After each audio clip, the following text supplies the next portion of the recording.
No way right now. I believe, contrary to what anybody may say, and I'm a Ghanaian, and I have my constitutional right to speak as I will. I believe that one of the things that will help the nations of Africa is for us to have national coalitions from all political parties. We're thinking about the institutionalizing the national agenda. Yes, come together, get traditional rulers, religious leaders, labor, business community, the youth, even the army, bring them all together. Let's have and let's come together with a national agenda of what we want in this country. For instance, in Rwanda, it's a law that nobody sleeps in mad houses. Nobody. You don't build a mad house. You pull it down. It's against the law. Let's have a national agenda as a people that we work on. And let's agree that the next 25 years, there will be no, what do you call it, every 4 years election. No election. 25 years, no election. This is serious. Every 5 years. I like that. I like every that 5 years, we should appoint a president. Appoint a president from among the people, the parties that have formed a national coalition. So these 5 years is your party. Next 5 years. Next 5 years is our party. 25 years. Yes. And no election. No election. No party politics. No party no politics. rallies. No rallies. And our agenda is follow, execute, perform the national agenda for the sake of the next generation. What we are doing right now, we are not going anywhere. Because watch this, I'm telling you, what we are doing right now, I want you to stand. Let me show you something. Just stand. If I'm in opposition, just face this way. If I'm in opposition and you are in office, I hold your leg like that. Try to move. Yeah. Try to move. I cannot move. Try to do something. You are not going anywhere. Yeah. I will make sure I circumvent you and sabotage you until you leave office. Wow. And when you also come, same thing. I will also do the same to you. So I don't wish you well, you don't wish me well. So the nation is bleeding. The nation is bleeding, and no continuity, because when you come, everything I've done, you have to condemn it and let the people know that I was a failure, I was a disappointment, and you have come to fix it. Then when you come and face the reality of what is on the ground, you realize that it's not easy to fix this thing. And then I'm also going to make sure I expose you and let people know that you circumvented me to come, so you must not succeed, and I'll make sure you fail, so I'll come again. So the vindictiveness continues, the hatred continues, the bitterness continues. We are dividing people. I have people in this church who are family. Some are NDC, some are MPP, and sometimes it's amazing to see how they relate to one another. Because of politics. Because of politics. We are dividing the churches. The churches are divided. Husband and wives. One is NDC, one is MPP. Brothers and sisters. And the hatred and the bitterness and sometimes the arguments. The way they argue and the things they say. Are people in this church MPP people in this church. When NDC was in office and I used to pray for President Mahama, you should see how they attacked me. They used to come to my office here and attack me and say, what is your problem? And some people will even tell you, stop praying for them, let them fail. When we come, we'll fix the problem. And I look at them and I say, what kind of a thinking is this? Now that NDC is gone and MPP has come, and I'm praying based on scripture, it's a command. And the Bible said, the prophet Samuel said, he said, woe is me to sin against the Lord by not praying for you. And he says, sin not to pray for your leaders. And it's clear in the New Testament and the Old Testament. But there are Christians in this church, in my own churches, who, because of their political parties and what they believe their parties can accomplish and everything, praying for the present government, are angry with me. Really? And yeah, they're angry and they tell me. They're angry with me. And some of them say, I don't even pay my tithe. So you think we should do this 25-year plan? We have to do it. Because you know what? No election. I'm telling you something. There is a wind coming. Wow. And it's not 2019.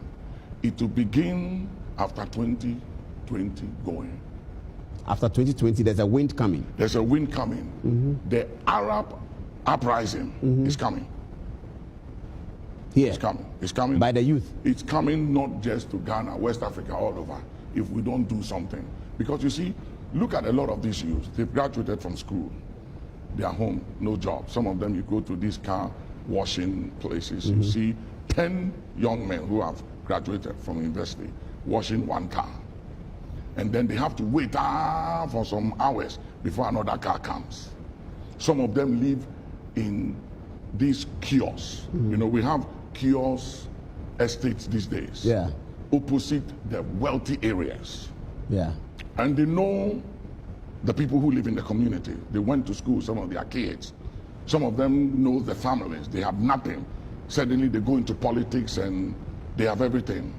And they drive the best, they fly the best. Their children go to school abroad and everything.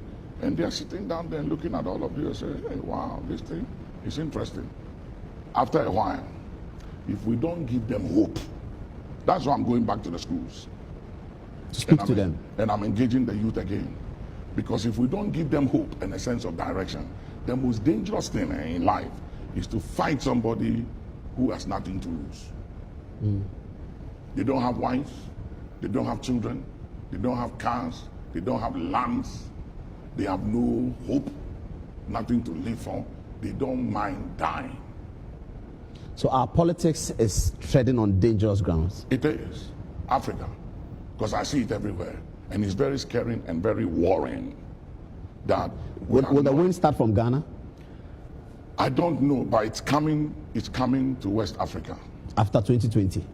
Yeah, after 2020 going, 2021, 2022, 3, 4 going, if something don't change to give the youth hope, I'm telling you, and I'm speaking. Do you think this 25-year plan will work? It will work if only our leaders, especially former presidents and the leaders of today, will come together and say, hey, let's take hold of our country. Let's do something, because this party politics, as much as it's democracy and it works, we have to do it in the context of what works with our tradition. You know, and if we don't look at it carefully, it will create an atmosphere that the countries of Africa will become very difficult to govern. I mean, look at Nigeria. And with all the resources they have, look at Congo, DRC. Look at the wealth of that country. The wealthiest country in the world, Congo, And yet DRC. the poverty in that country. And it breaks you, it breaks your heart. You go in there, you look at the place and you ask yourself, why? What is wrong is the way our party politics is structured. This winner takes it all has to stop. This thing when I come into office and then I'm coming after you and coming after your people to call them to accountability. So you are saying that let's stop party politics. Let's have a coalition of people who are thinking about the country. Let's implement a 25-year plan on health, on education. So we take a decision on education. That's it. So it's not somebody comes 3 years, somebody says 4 years. No. Let's take a decision. Do we need Yeah. the SSS? Do we need the old system? Which one benefits our people? Yeah. On water, what do we do? Yeah. On electricity, when we have established those things, we can go back to party politics. Yeah. And we'll become like America. We can. It's possible in our lifetime. Are you giving up on what the church has done over the last 30 years? Because you see, with your leadership, your eminence, the church has had significant interventions in our national life. I agree. I remember the Ebola. Yeah. You stood up and said a prayer against Ebola. Yeah. Today we don't talk about it anymore. Yeah. Glory to God. I remember the Oral Roberts conference. Yeah. And you have been holding these conferences at the Accra Sports Stadium. You were praying for the nation when the rains came. Yeah. So all of these interventions have been to hold the nation together. Do I get the sense that you are now giving up on that one and thinking that if our people don't take action, then we are gone?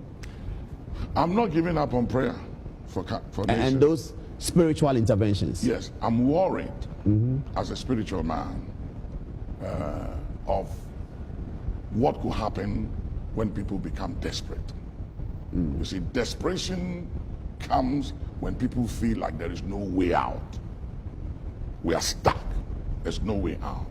That is where desperation comes.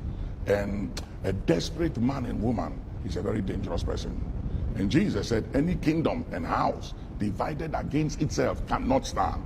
And the depths of division in this country, with the hatred that goes with it, and the level of bitterness and anger, hey, because of this belongs to this party, that belongs to that party. Paul, I'm telling you, we are sitting on a time bomb. And I'm speaking as a spiritual man. I'm speaking as a spiritual man and as a watchman upon the walls of this country. That we are sitting on a time bomb, and it will not be long. We will face situations, and there's nothing national security can do about it. Because you see, the most dangerous thing is to deal with a man who is not afraid to die. Well, tomorrow is Independence Day, and so it looks like you are speaking really to the Republic. What's the at least two differences that you observe in the Ghana that you grew up in 50 years ago and the Ghana today? Is it what you are telling me, the political differences? Yeah. Was it better then in the late 60s, 70s? I was young, so I can't tell much of the difference, but the bitterness and the hatred It's with the Fourth Republic? has not changed. We've been there. Our fathers have transferred it to us. I remember my father used to tell me about Matemiho And how bad they are. and how this and that, and be careful, and hey, and don't get into politics, and they are this, they are that, they are that. And then I remember other people from the other side also, who were some kind of family and friends of my dad, also talking to their kids and telling them how everything to do with CPP and their leadership and everything was wrong, this, that could have happened, and how come Nkrumah was this, and how the big six. And you listen and you watch those kids. Their fathers are dead and gone. The children are still alive. And you watch them very suspicious of each other. Because of the philosophy that was put in their head. By their fathers. They transferred the bitterness and the hatred. Wouldn't we need spiritual leadership to establish this new paradigm that you are talking about? Spiritual leadership is necessary to intervene, to break the unseen barriers and resistance to change. Because one of the things is going to be resistance to change. We don't like change. We are used to the status quo. Just leave things the way it is. That's who we are. We don't want anything that will ruffle the waters. So just leave it the way it is. We're going to need a lot of spiritual intervention, but we will need some of the past presidents. Because you see, if you sit down with President Rawlings or President Kufuor or President Mahama, they have wealth of experience.